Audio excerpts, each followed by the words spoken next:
아무래도 서울시의 수장이 바뀌었어요. 그러면서 여러 가지 정책적인 변화가 있을 걸로 예상이 되는데 사실 이번 서울시장 보궐선거에서 가장 화두가 됐던 건 핵심이었던 문제는 바로 부동산 시장이었습니다. 이게 특히 선거전에서 재개발, 재건축 시장에 대한 완화에 대한 공약을 좀 전면에 내세웠거든요. 그래서 이 부분에 대한 기대감이 사실상 시장에서 엄청 커지고 있는 모습입니다. 어떻게 보시는지 주요 내용 먼저 살펴볼까요? 네, 그 신규 주택을 일단 이제 공급을 하는데, 네. 그러니까 5년 내에 36만으로 공급을 하겠다고 했고, 네. 그 중에 이제 절반이죠. 이제 18만 5천 호를 이제 민간 재개발 재건축으로 네. 공급을 하겠다 이제 이렇게 말씀을 하셨는데 사실 굉장히 이제 스피드하게 공급을 이제 하겠다 이제 맞아요. 그런 말씀이시죠. 그래서 그 첫 번째로 이제 내세우신 것이 이제 용적률을 좀 상향을 해주겠다.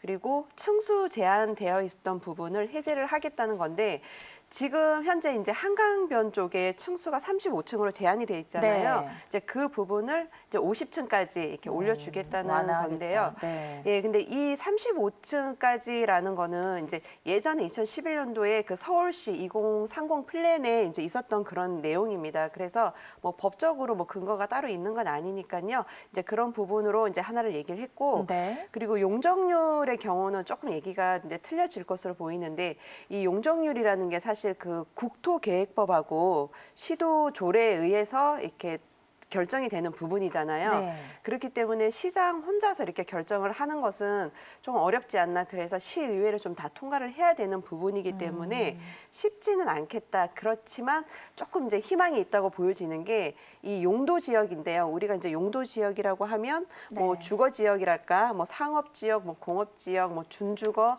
또 1종, 2종, 3종 지역 이런 지역들이 있을 텐데 네. 사실 이 지역 자체의 이제 기준을 아예 바꾼다든가 아니면 종상향을 시키는 거죠.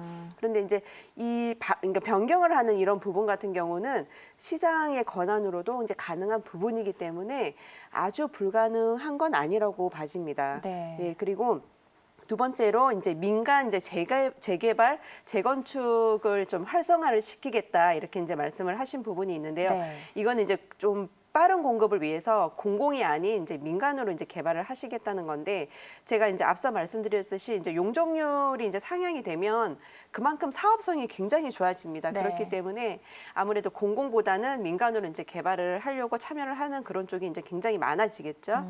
그리고 이제 다음으로는 이제 모아주택을 뭐 제도로 도입한다던가 아니면 장기주택 전세를 이제 다시 부활을 시키겠다고 하셨는데 이 장기주택 전세는 사실 예전 그 임기하실 때 있죠. 네. 그때 이제 장기주택 전세 시프트라고 해서 하셨던 부분인데 그때 반응이 정말 좋았습니다.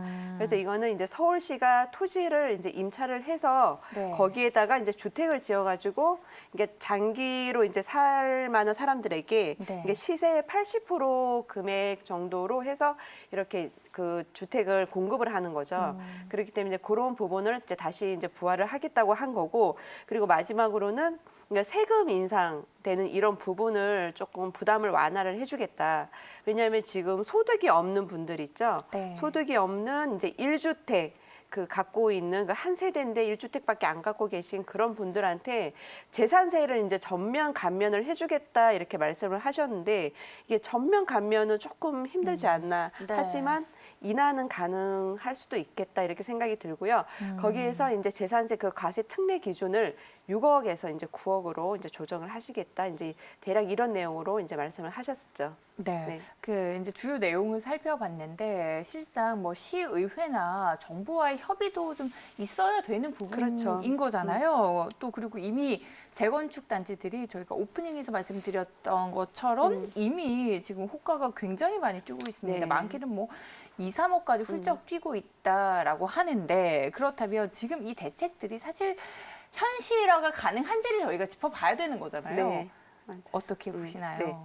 사실 지금 이런 말씀하셨던 이제 부분들이 현실화가 되기에는 너무 이렇게 넘어야 될 산이 굉장히 많다고 그쵸. 보여집니다. 네. 왜냐하면 서울시가 지금 25개구 중에 24개구가 다 네. 이렇게 민주당 쪽이고 네. 그리고 많은 것을 이제 통과를 해야 되는 그 시의회 그렇죠. 예, 의원도 109명 중에 101명이 지금 민주당입니다. 그래서 쉽지는 않겠지만 그래도 좀 다행스러운 그런 부분이 네. 이 주택 양을 굉장히 많이 공급을 하면서 좀 빠른 속도로 공급을 하겠다고 하는 이런 부분들은 정부든 뭐 여야가 다 한 목소리로 지금 내고 있는 이제 그런 상황이기 때문에 또 거기에 또 정부가 또 추진을 하고 있는 공공재개발 재건축 이런 부분이 있잖아요. 네. 그거에 관한 또 이제 인허가 건자가 또 이제 서울시장이 됩니다. 그래서 네. 서로 좀 협력을 할 수밖에 없고 좀 협력을 해야 이런 게 이제 공급도 좀 원활해지는 이제 그런 부분이 있거든요. 네. 그래서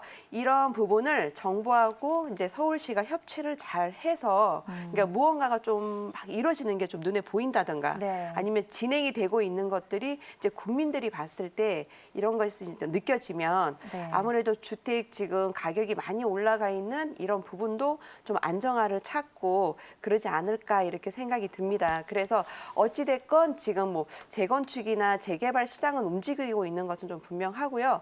그리고 제가 생각하기에는 이제 20대, 30대 세대 분들을 위한 네. 뭐 정책이라든가 뭐 예를 들면 신혼부부 주택, 뭐 청년주택 등 여러 가지 분야에서 이제 좀 정책이 좀 나올 수도 있다고 보여지거든요. 네. 그렇기 때문에 지금 사실 집값이 너무 많이 올라 있잖아요. 맞아요. 예, 그래서 지금 내가 빨리 집을 사야 되겠다. 아직도 이렇게 막 불안해서 이렇게 움직일 수밖에 없어요. 그렇지만 이런 심리 때문에 지금 집을 사려고 좀 무리를 해서 그러신 분들이 계신다면 그래도 조금 이런 재개발, 재건축 시장이나 이렇게 나오는 정책이나 이런 부분을 좀 더 지켜보고 그때 좀 매수를 고려해봐도 좋겠다 이렇게 말씀을 드리겠습니다.